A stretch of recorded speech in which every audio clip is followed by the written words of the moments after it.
बिल्कुल तू सेट करना ठीक है। चल चल हुन जगह दस विहाव को उच्ची नीवी नहीं ये इतना जेड़ा ना कोई देर ना बेटा इधर पर जा बाहर बेटी को कोई घड़ी ना मार जा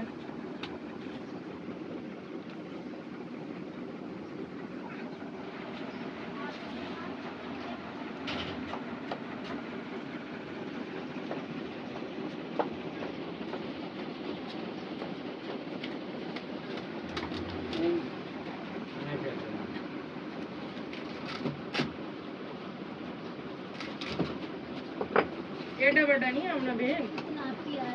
चलो ठीक है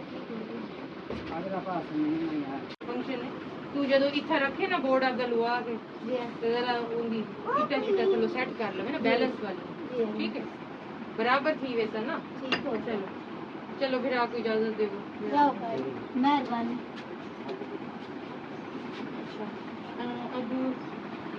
जी ठीक है वेट क्या जी ये बड़ा हरजारी है मैं अपना फोन कटा के लगाया ताकि थेरेपी में ठीक है अच्छा मेरा जरा आओ और आप और काम करे इधर आओ बेटा आप इधर आओ ये सो दुआएं दी सान मेरा अल्लाह खुश रखे अल्लाह शख्सियत दे अल्लाह परेशानियां दूर करे अल्लाह बहुत ज्यादा दे आमीन अम्मी जी दी बड़ी जिंदगी होवे अल्लाह पाक वसीयत दे आज दी दी ਤੁਹਾਡੀ ਬਹੁਤ ਵੱਡੀ ਖੁਸ਼ੀ ਹੈ ਠੀਕ ਹੈ ਤੇ ਇਹ ਸ਼ਹੀ ਤੇ ਤੁਹਾਨੂੰ ਦਿੱਤੀ ਹੈ ਹੁਣ ਮੈਂ ਘੇਨ ਕੇ ਆਨੀ ਆ ਬਾਹਰੋਂ ਮਿਠਾਈ ਹਾਲੇ ਤੁਹਾਡਾ ਕਰਵਾਉਣਾ ਮੂੰਹ ਮਿੱਠਾ वरना एडी सारी मिठाई चाहिए कि तुसा सारे गवांढियां को खुआओ भाई साडे अल्लाह ने एडी बड़ी सारी चीज दी है साडी अम्मा ने सब चीज दी है ये खुशी का इजहार करो ठीक है चलो मैं मिठाई घेन के आनी है अल्लाह खुश रखे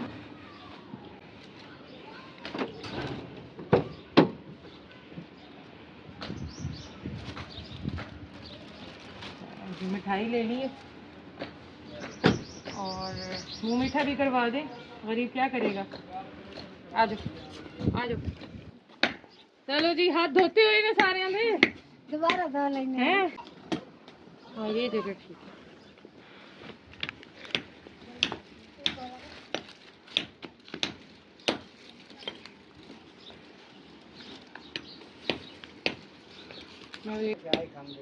छुरी ले हसी काला चिट्टा गुलाबी नीला पीला केड़ा ये टेप जरा लहा इथा इथा छां ते आवन ना बिना दूसरा भी आवन नो हाथ धो के बाद लगे रहे ये इथा दरमियान में लगी टेप हाँ इवें कर ना ये इथा भी लगी होती चलो जी बिस्मिल्लाहिर्रहमानिर्रहीम चल बहन हसीना पहलो चुक तू लड्डू अल्लाह खुश रखने अल्लाह हाँ मेरी मुजाब फातिमा ना आई तेरा ज़ारा बीबी ए हिजाब फातिमा आओ बिरा बिस्मिल्लाह करो खा दुआ करो बिस्मिल्लाह अल्लाह खुश रखे मेरी वाला इथा बनो बाजी इथा बनो अल्लाह खुश रखे ठीक है ते ये जेडी सारी ज़ारा कलू आजा ये जेडी एडी सारी मिठाई है ए बाजी जेडे मेहमान आए बैठे ने उन्हां नु खवाओ ते बस तुसा खाओ ते साकू ऐसे हम देखो दुआ दे देखने अल्लाह खुश सही है तुसा थैंक यू नहीं कीता मेरा चलो थैंक यू आप अल्लाह खुश किसी ने भी मेरे को थैंक यू नहीं कीता ना सलाम कीता ना कुछ जी कीता इंतजार कर अच्छा फ्रिज चंगा लगा जी बोल जी ऊंचा बोल खुश है खुश है अल्लाह ताला खुश रखे मैं तेरे वास्ते मैं क्या हुन मैं कोई चिप्स कोई पापड़ कुछ नहीं घेन के वेंदी इंदे वास्ते मिठाई घेन के वेनी है ए पतीसा उन्होंने वखरा दिता है हाँ सारी मिठाइयां मैं पुआइयां ने ताकि जी मेरी जी धियां ने वो सारा कुछ खावा ठीक है बेटा ये पकड़ ये मेरी जान पकड़ ठीक है ये शापर भी पकड़ ते हुन साकू दी होई इजाजत ठीक है तेरे को चाह भी पीसू सारा कुछ पीसू ठीक है ते फिरा ਤੁਹਾਡਾ ਵੀ ਬਹੁਤ ਸ਼ੁਕਰੀਆ ਅੱਲਾਹ ਤੋਂ ਕੋ ਸੇਧ ਦੇਵੇ ਅੱਲਾਹ ਤੁਹਾਨੂੰ ਸੁੱਖ ਤੇ ਸਾਡੀ ਸਭ ਤੋਂ ਜ਼ਿਆਦਾ ਸਲੂਟ ਉਹ ਮਾਂ ਕੋ ਹੈ کہ اگر ہر جڑا جس کو اللہ نے دے رکھیا ہے وہ ایویں غریب دا خیال رکھے تے غریب جڑا غریب نہ رہے. ٹھیک ہے تے ساری او ماں واسطے زیادہ تو زیادہ دعا کرنی جڑے جڑے ویلے تسے ٹھڈا پانی پینا او رب سونے دا شکریہ ادا کرن تو بعد او ماں دا شکریہ ادا کرنا. اج اگر اتنا آئے کھڑے ہیں کہ وہ ماں دی وجہ تو ہی آئے کھڑے ہیں. انہیں ایڈا بڑا دل کڈیا ورنہ وہ 60-70 ہزار اودے واسطے پیسے ہی آونا نا وہ دی فالتو آئی وہ ویچ دے ویا کچھ ہور کرے یا نہ دے ویا. انہیں آخیا نہ بنا میں آدھی ٹھیک ہو دیسا. مجھے پتہ نہیں اللہ خوش رکھے امی جی. ٹھیک ہے امی جی واسطے تو 24 گھنٹے میرے بچے دعائیں دیں. چلو ہوں سمائل والی سا کو پکچر دیو میں بس ایسا وینے. ٹھیک ہے اوکے اب بابو چلو شاباش. پک گیا کھا بیٹھے جی دوپہر کی روٹی. وہ آٹے کی بار کھا لیا. اچھا یہ بھی آ جڑا نا یہ فریج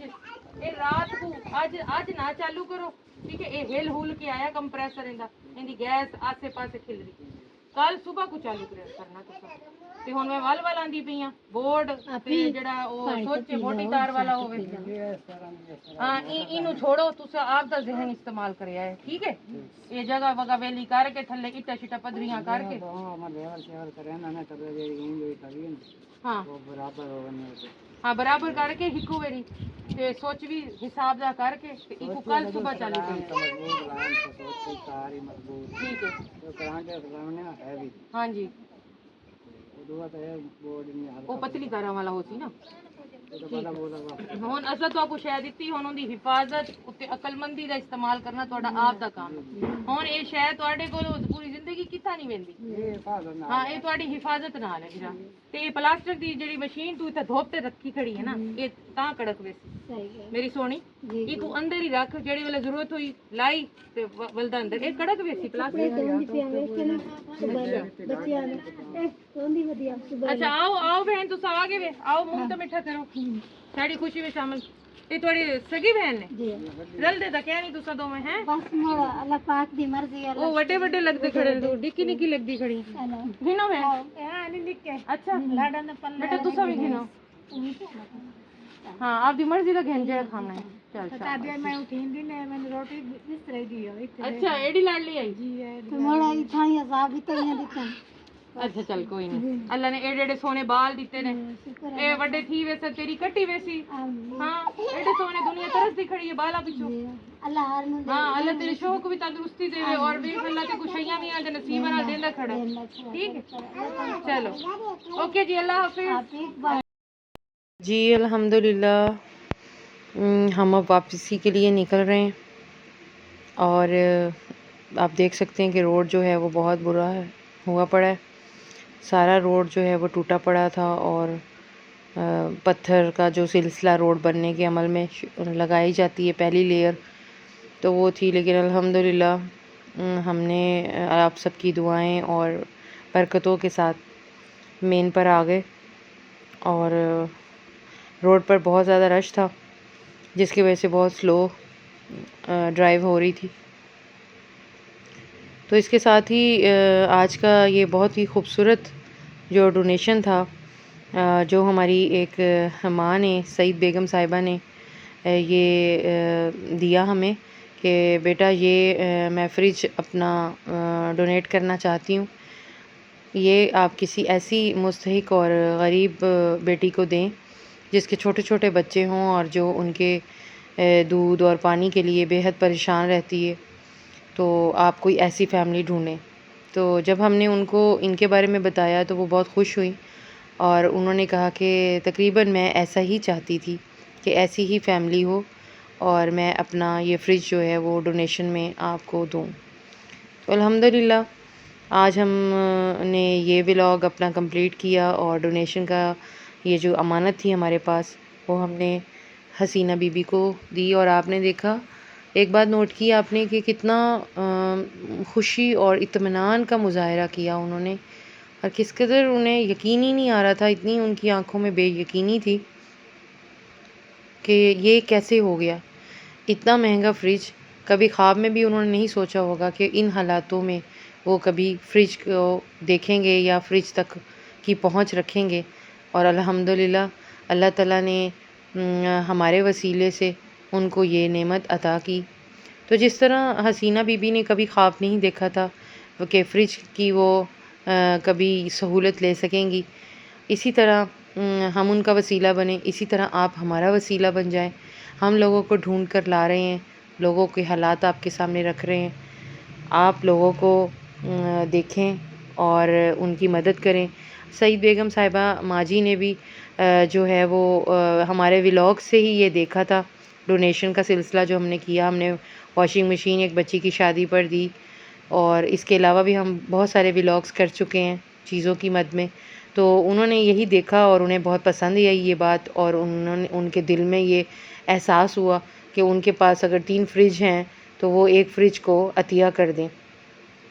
اسی طرح اگر ہم اپنی زندگی میں دیکھیں تو ہم اپنی بہت ساری بیکار چیزوں کو اپنے سٹور روم میں سجائے ہوئے ہیں، یہ سوچ کر کہ میں یہ استعمال کروں گا یا کروں گی، لیکن نہ وقت ملتا ہے اور نہ حالات اجازت دیتے ہیں، اور کمفرٹ زون اتنا بڑھ گیا ہے کہ ہم لیٹسٹ سے لیٹسٹ کی طرف جا رہے ہیں، نہ ہم بیکورڈ یوز کرتے ہیں، نہ ہم اولڈسٹ یوز کرتے ہیں۔ تو اگر ہم اپنی پرانی چیزوں کو عطیہ کرنے کا عمل شروع کر لیں تو اس سے ایک تو یہ ہوگا کہ ہمارا گھر صاف ہو جائے گا، ایکسیس بن جائے گی، اور دوسرا یہ کہ جو غریب بلک رہا ہے، جو غریب سسک رہا ہے اور 2 وقت کی روٹی کے لیے سسک رہا ہے، تو وہ ان سب چیزوں کا خواب ہی خواب رہ جاتا ہے، تو اس کی خواہش پوری ہو جائے گی۔ نہ صرف خواہش بلکہ اس کو اس کی ضرورت بھی ہے۔ تو ہم اپنا ساتھ مٹھائی بھی لے آئے تھے اور الحمدللہ ان سب کا منہ میٹھا کروایا، بے حد خوشی ہوئی، انہیں اس بات کی اپنائیت محسوس ہوئی، اور ابھی ہم وہیں تھے کہ ان کے پڑوسی ان کو مبارکبادیں بھی دینے لگ گئے، اور مبارکباد کا یہ سلسلہ اتنا چلا کہ ہم نے خود سنا کہ وہ ان کو کہہ رہی تھیں کہ جس ماں نے ہمارے پاس یہ فریج بھیجا ہے اس ماں نے ہمارے پاس مٹھائی بھی بھیجی ہے، تو ابھی ہمیں باجی نے کھلا دی ہے، تو انشاءاللہ میں فری ہو کر آپ سب کا منہ میٹھا کرواتی ہوں۔ تو کتنی خوشی کی بات ہے کہ ایک فیملی والا ماحول، ایک غریب کے ساتھ بھی بالکل ہم وہی ماحول دیں، اس کے ساتھ محبت ویسے ہی کریں جیسی ہم اپنوں کے ساتھ، اپنی سبلنگس کے ساتھ یا اپنے من پسند امیر شخص کے ساتھ کرتے ہیں، کسی سٹیٹس والے کے ساتھ کرتے ہیں، اسی طرح ایک سادہ غریب کو بھی ہم اتنی عزت دیں تو کیا ہو جائے گا۔ تو جی یہ تھا آج کا ہمارا ولاگ، آپ لوگوں کا لائک، سپورٹ، سبسکرائب ہمارے ساتھ ایسی جڑا رہے۔ الحمدللہ ہم کبیر والا کے کنسٹرکٹڈ روڈ سے اپنے روڈ پر آ چکے ہیں، اور تقریباً 13 کلومیٹر کا سفر بنتا ہے خانے وال سے کبیر والا روڈ کے وسط میں یہ جو ان کی بستی تھی، تو 13 کلومیٹر کا سفر جو ہے وہ الحمدللہ نیئر ٹو کمپلیٹ ہونے کو ہے، اور ہم اپنے گھر کے بالکل قریب آ چکے ہیں، اور امید کرتی ہوں کہ آج کا ہمارا یہ کنٹینٹ آپ کو بہت پسند آیا ہوگا، اور آپ جو ہے ہمارے ڈونیشن کے اس عمل کو روکیں گے نہیں، خود بھی خوش رہیں، دوسروں کا بھی خیال رکھیں، اور صوبیہ کی کیئر اور صوبیہ کی دیکھ بھال کو